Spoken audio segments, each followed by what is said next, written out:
Did you know that some of the everyday products that you often use in the summertime, things like sunscreens, bug sprays, and even sanitizers can actually trigger your allergies and drain your energy? It seems kind of counterintuitive, right? I mean, these are products that you use to protect yourself in some manner. You're protecting yourself from bug bites or protecting yourself from the sun, and yet they could have this adverse effect on you. And that's why today I'm going to be sharing how to make healthier choices when it comes to sun safety and summer skincare. In this session, I'm going to shed some light on how some of these seemingly harmless everyday products that many of us use can steal your energy and vitality and prematurely age you. And then I'm going to share some quick tips with you on how to practice smart and sensible sun safety and skincare so that you minimize your unnecessary exposure to the chemicals and toxins that are in these products. And that way you can also spend more time outdoors and enjoy yourself without too much fear. Who's with me here? All right, so what's the real problem? The real problem here is that most of those products, suntan lotions, oils, sprays, the bug sprays, are loaded with chemicals and petroleum ingredients that our bodies are not able to easily metabolize and eliminate. So because 60% of what you put on your skin, and most of these are things that we're putting on our skin, 60% of that goes into your body, into your bloodstream, and most of it stays in your body because we just aren't equipped to get rid of these kinds of chemicals. So they stay in your body and they add to something that's been called it's a scientifically documented phenomenon called your body burden. I'm gonna type that in here. Actually, I'm not gonna type that in there. Let's just go get body burden.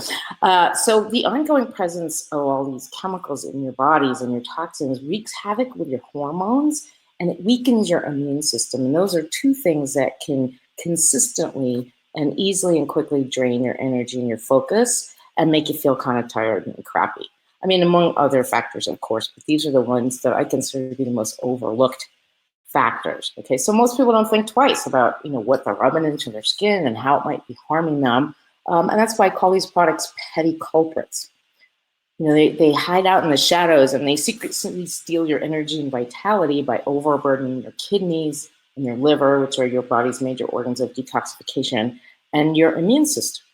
And toxicity in the body is, actually a really big topic. And I'm just touching on it here because it's also, like I said, one of the most overlooked reasons why you may be feeling tired all the time. And it's one of the primary ways that you set yourself up for chronic disease and terminal illness. Now, in my upcoming Healthy Living Made Easy program, we're going to dive into some simple ways to reduce and eventually eliminate toxicity in your body. So make sure you tune in tomorrow. I'm going to share a little bit more about the program and how you can participate if you are interested. Now, to add insult to injury, many of the chemical sunscreens that are widely used in the products that we're buying today have been shown in research studies to be carcinogenic, meaning they are cancer causing.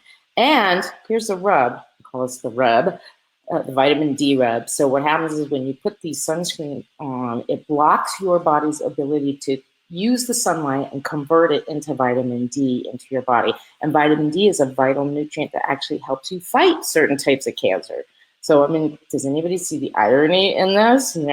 These products you're using to protect yourself are actually keeping you from having what you need to protect yourself. Now, some studies suggest that your body needs up to 1,000 milligrams of vitamin D a day to cut your potential risk for ovarian cancer, colon cancer, and even breast cancer. You can cut it in half if you're getting this much vitamin D in every day. But without some exposure to the sun, it's really hard to create that level of vitamin D in your body through just diet and supplementation alone. And here's the thing, there's actually no hard scientific evidence that proves that using sunscreen products protects you from skin cancer. And you think about it like this, while the mainstream media, dermatologists, and medical doctors continue to warn you and tell you shouldn't even step out of your house without slathering on some kind of chemical sunscreen to protect yourself, the rates of skin cancer in the United States continue to skyrocket. So something to think about, not saying that you should never use it. Obviously, occasional exposure to these types of chemicals is not going to create problems for you. But do you think that routine exposures to small amounts of harmful substances is going to be better for you in the long run or worse? Okay, so again, some stuff to think about. Now, I get it, like for those of you who are fair skinned, or maybe you've had skin cancer and you've survived, you want to do everything you can to protect yourself. So what I want to do now is share just some quick tips and ideas about how you can protect yourself from the sun without having to constantly slather chemicals onto your skin that get into your body and stay in there, right? A fix is actually a lot easier now too, because the market for natural products made with healthier ingredients has pretty much exploded over the last 15, 20 years, and it continues to grow. So the options for healthier options are greater now and more readily available. And I will type in the comments a link to the Environmental Working Group's Sunscreen safety guide. They put one out every year, and they rank the products in terms of how safe they are and how effective they are. But here are some quick tips that you can use for practicing smart sun safety and skincare in the summer. So first of all, don't buy into the hype about the sunscreen that you have to put it on every time you're out and about in the sun. You really only need to use it if you're going to be in the direct sunlight for an extended period of time, meaning more than like 10 or 15 minutes. Okay, and use it sparingly. Again, like I said, if you have pale skin, you're a skin cancer survivor, look at different ways that you can protect yourself that don't involve you having to do that. So one of the other ways you can do it is to use sunblock instead of sunscreen.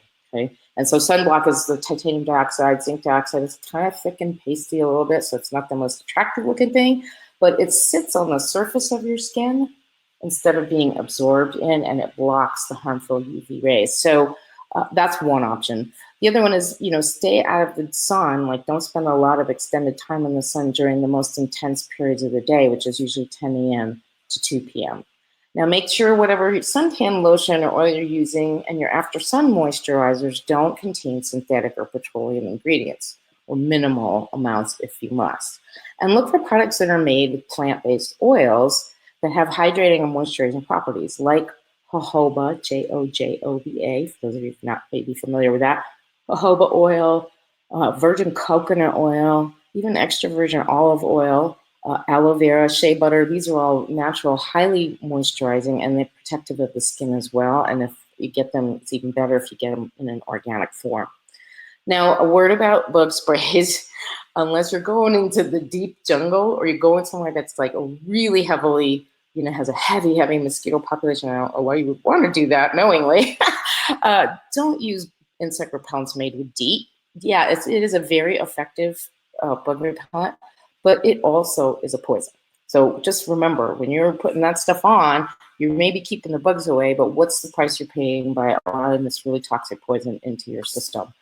There are a number of bug repellent products, natural products, and you can even make your own, that are essential oil based. And there are many essential oils that are natural bug repellents, whether it's lavender, geranium, tea tree, eucalyptus, many of the pine fir and the Douglas firs and the stuff at the top of my head here. I'm just rattling off a handful of. There are many essential oils that act as natural insect repellents. So if you got a product that has a blend in there that, that will be equally effective in most cases. There's always going to be an exception. But again, if you're in a situation where you need to use a more powerful thing, use it sparingly and don't make it a regular habit. And then one more word about hand sanitizers. Don't use hand sanitizers that contain triclosan, Triclosan. Triclosan is a highly toxic chemical. It's a derivative of Agent Orange, and the EPA measures it in parts per billion. So not only is it really not good for you, it's very harmful to the environment. When you rinse it off your skin and it goes down the drains and gets into our rivers and streams, it's very, very harmful to the environment. So that's it for your Healthy Living Kickstart Day 3. I hope you found this session valuable and you got some tips and ideas that you could put to use right away. And if you like this and found it valuable, tune in tomorrow. I'm going to share some quick tips for you on how to lower your stress. And then I'm also going to share some details about my new program. So until then, be well. Bye now.